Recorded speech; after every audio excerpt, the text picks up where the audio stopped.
Okay, hello everyone.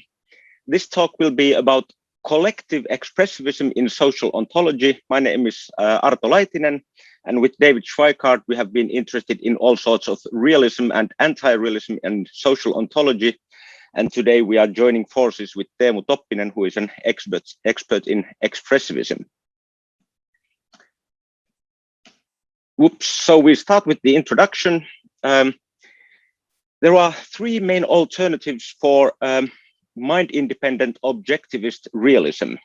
Objectivist realism is the view that for something to be real, it must be there sort of independently of subjective matters or mind and so on. So that's objectivist realism. The three main alternatives are expressivism, error theory, and then either subjectivist or intersubjectivist constructivism. And today we will discuss less discussed variants of expressivism, namely collective expressivism, which is the view that statements such as Finland ought to do such and such express collective attitudes. And we focus on social ontology, so that statements in social ontology could perhaps be given an expressivist treatment. Now, neither collective expressivism nor expressivism in social ontology have been widely discussed. There's an absence that calls for an explanation. Have these views just gone unnoticed? Are these views non-starters, or do they have some serious faults? This is especially interesting given that Sellars formed the notions of we intentions and we mode in the context of metaethical expressivism. And there we go. First, Teemu on expressivism and collective expressivism. Okay, thanks. So metanormative expressivism we take to be the view that the meaning of normative sentences is explained by their expressing certain desire-like mental states, which are not most helpfully understood as representations of things as having normative properties. And collective metanormative expressivism then is the view that the meaning of some normative sentences is explained by their expressing desire-like states that are, in some interesting sense, collective. And we are interested in this view because it might help us to deal with, or might help the expressivists to deal with some of their problems. And we'll be focusing on one in particular. Can I have the next slide, please? So this is a problem that we call the problem of many shoes, a challenge raised by Michael Ridge. It's a recent, interesting challenge, and we'll be focusing on that. Or more precisely on a simple version of the challenge. Ridge goes on to develop it in some more detail, in more sophisticated ways, but what we say should apply more generally also.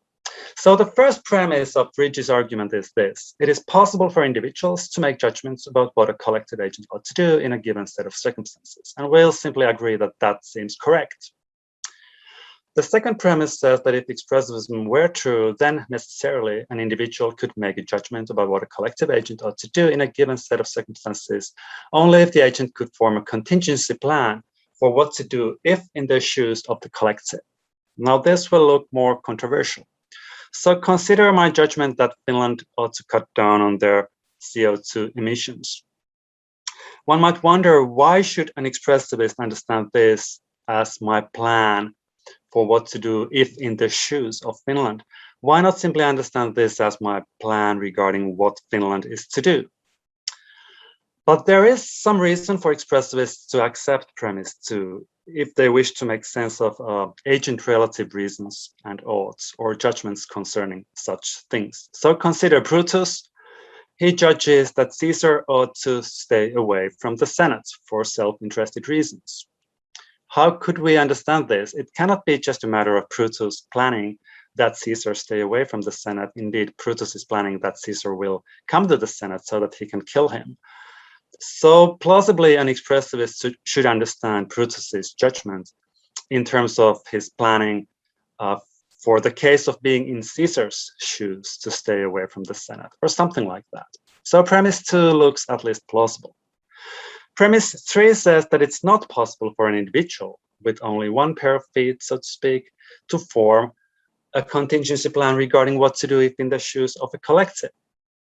And that's an interesting premise. There would be a lot to say about it, but we'll simply agree that this too looks plausible. Even if I can't plan for really wild contingencies, like for the case of being Caesar or an intelligent dolphin, it doesn't seem to make any sense for me to plan for the contingency of being a collective, of occupying a multitude of perspectives. And if all these premises are true, then expressivism is not true. But we now wish to consider the possibility that going collective might help here. So can I have the next slide, please? Could we appeal to collectives' plans? That doesn't seem promising.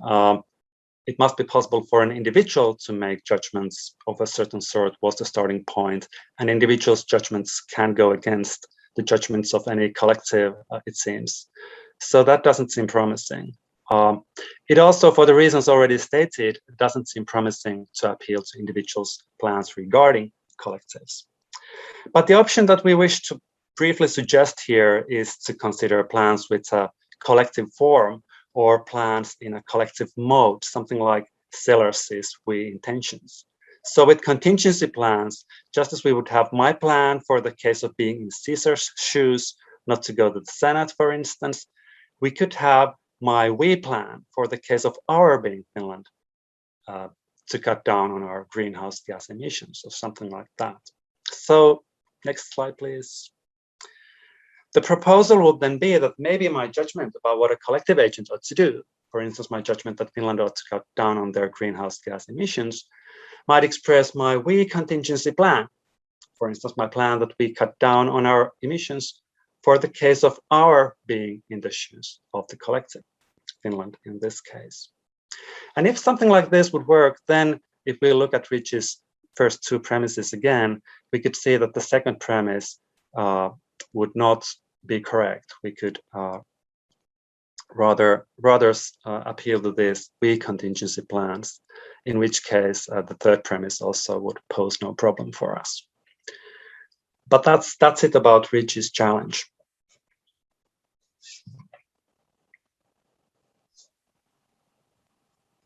I'll take it from here.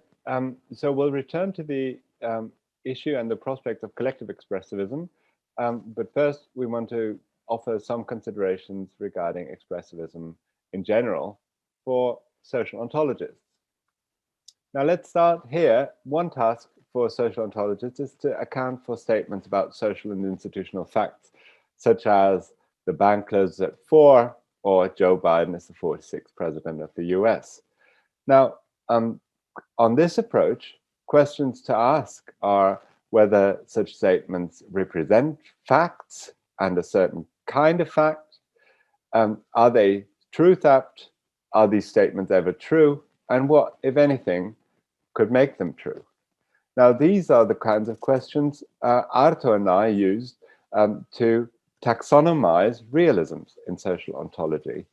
Now, if we shy away from affirming, especially the first question, and rather look at the expressive function of such statements, we might end up with an expressivist analysis. But why would we go there? And maybe the question to ask is whether our social ontologists have already gone there.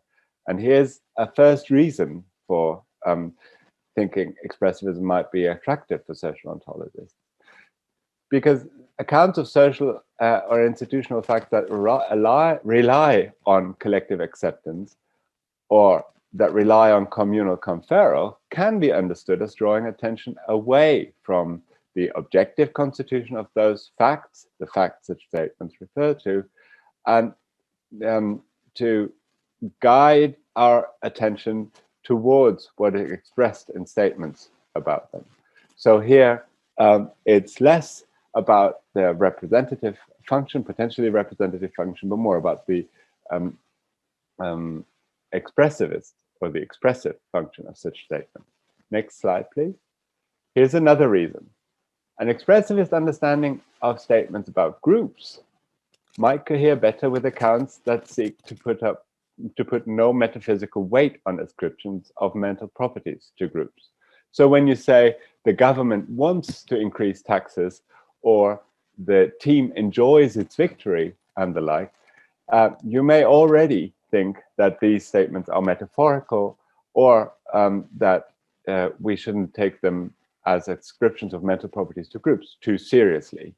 Now, that any denial of the existence of group minds, or also interpretivist accounts of group agency, would be candidates for embracing expressivism.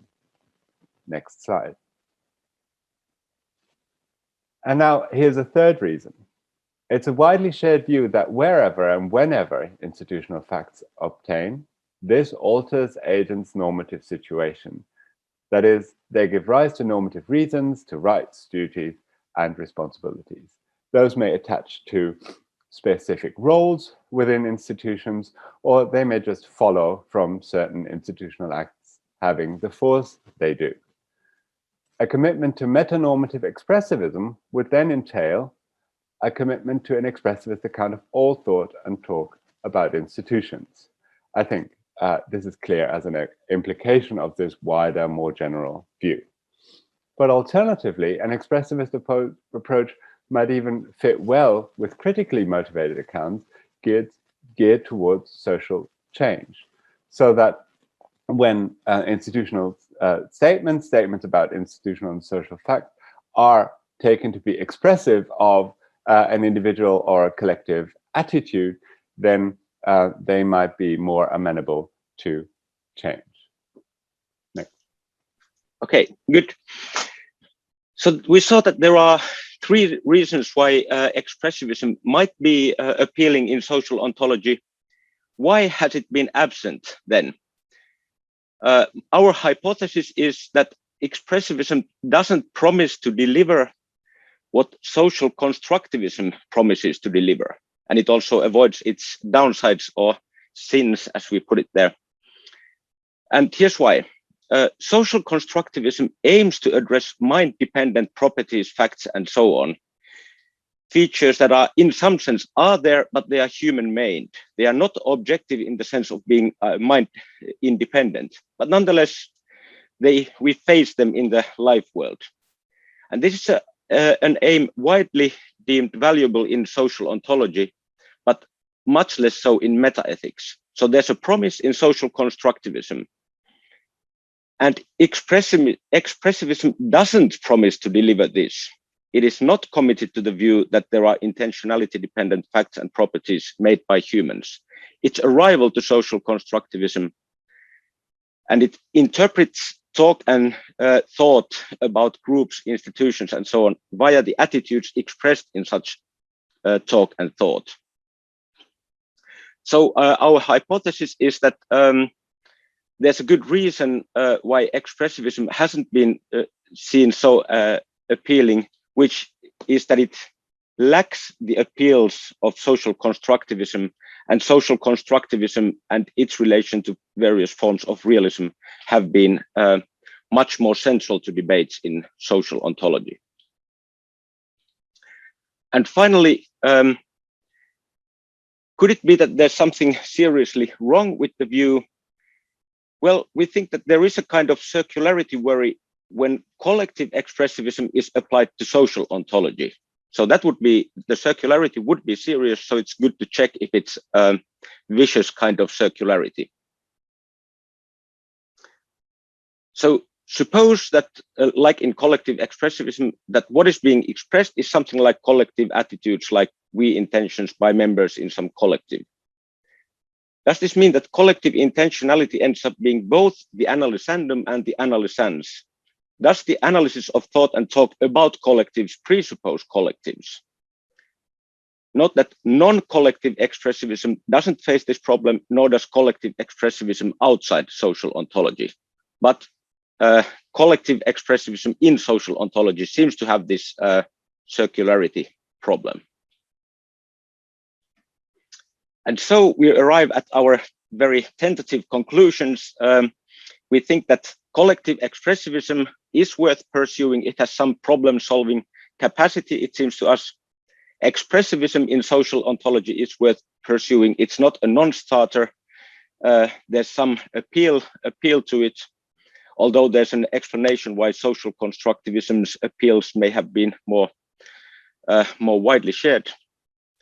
But then collective expressivism in social ontology, before pursuing it too long, it would be good to address the circularity worry. So thank you for your attention. Here's the bibliography.